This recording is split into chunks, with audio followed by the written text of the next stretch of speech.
Hey everybody, welcome back to In the Kitchen with Chef Elaine. Today we are going to make a classic. We are going to be making Swedish meatballs. So I already started to season my ground meat. Then I was like, hey, I'm doing something new. Let me just do a quick video. So I seasoned up my ground meat. I didn't work it too much because you don't want to overwork your ground meat.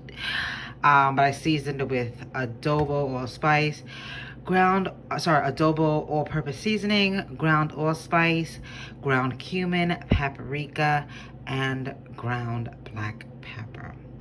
I'm also going to be adding 2 eggs to my mixture, as well as some bread and milk.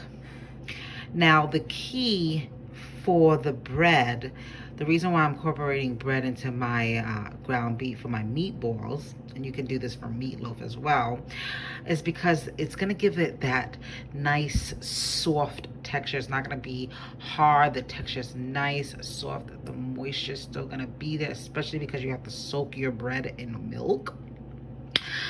And the eggs are to just hold everything together. It's the binder for the mixture, so it's gonna have the meatballs are gonna stay together, or your meatloaf is gonna stay together. It's not gonna fall apart.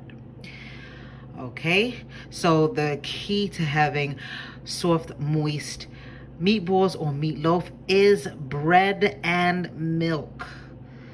Okay, so let's get into dicing up our bread and soaking it.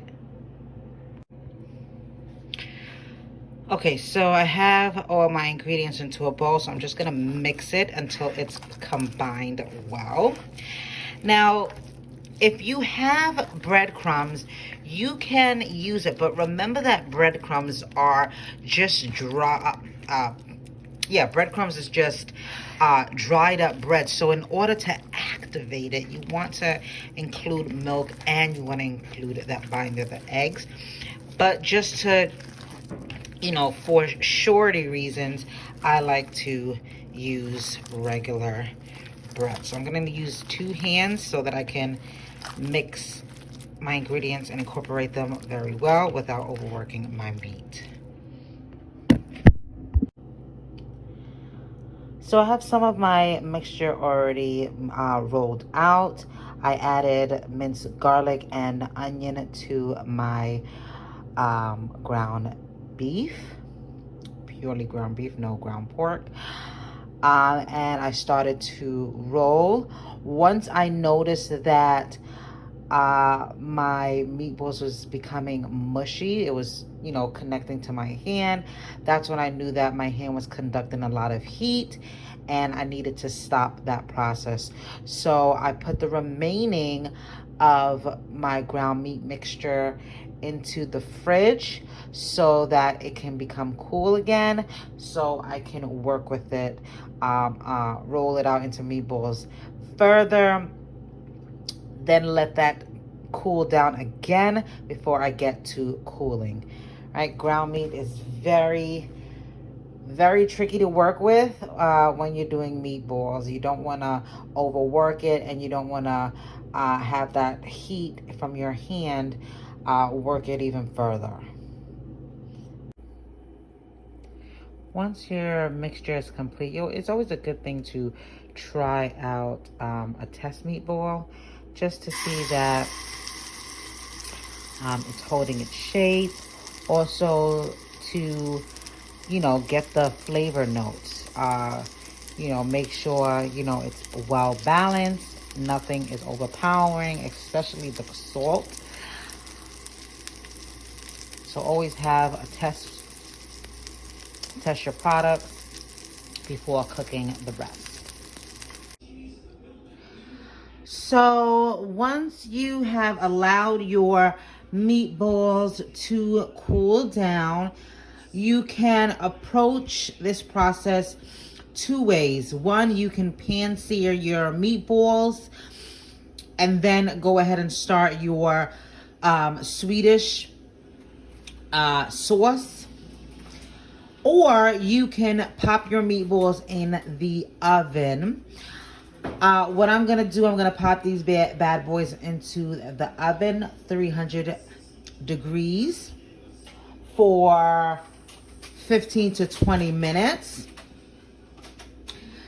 And then I'm going to proceed to make my sauce, my gravy. Okay. All right, so here are the meatballs after it comes out of the oven. Now to start the sauce, you want to do equal parts butter and flour.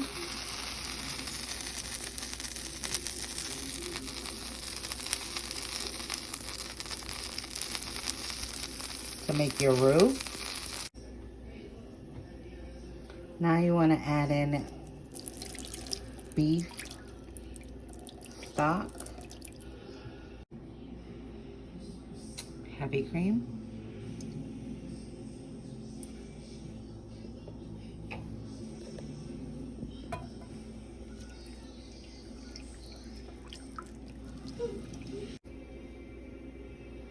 soy sauce,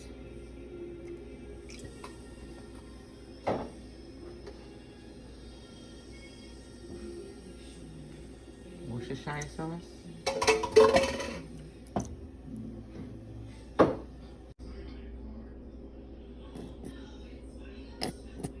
and mustard.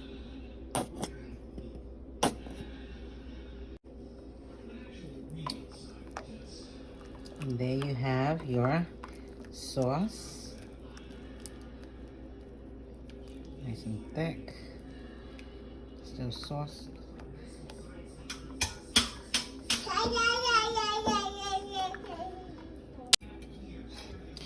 Now I'm gonna put some of my meatballs in my sauce so it can rewarm.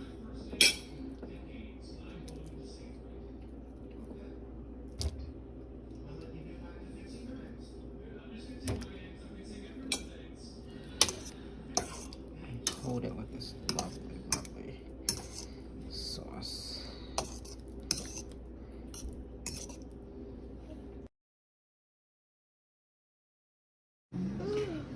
All right, look at this beauty. We got the Swedish meatballs, got a little mashed potatoes, and just a little biscuit that I put with it. But it looks so delicious. And now we're gonna go in for the taste. Oh my gosh. Let's open this up. Look how much, look.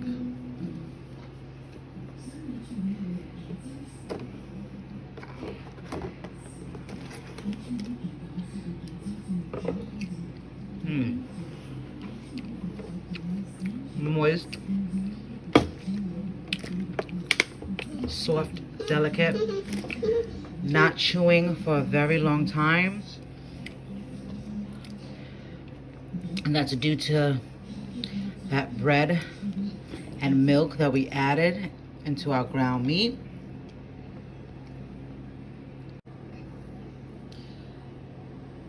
The flavor of the meatballs is not colliding with the flavor of our Swedish sauce.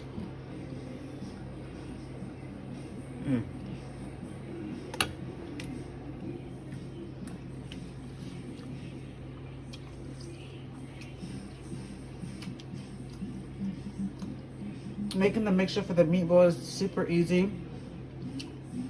Rolling it may be tedious, but the outcome is rewarding. Try this recipe for yourself. Let me know what you paired it with. Don't forget to like, comment, and subscribe.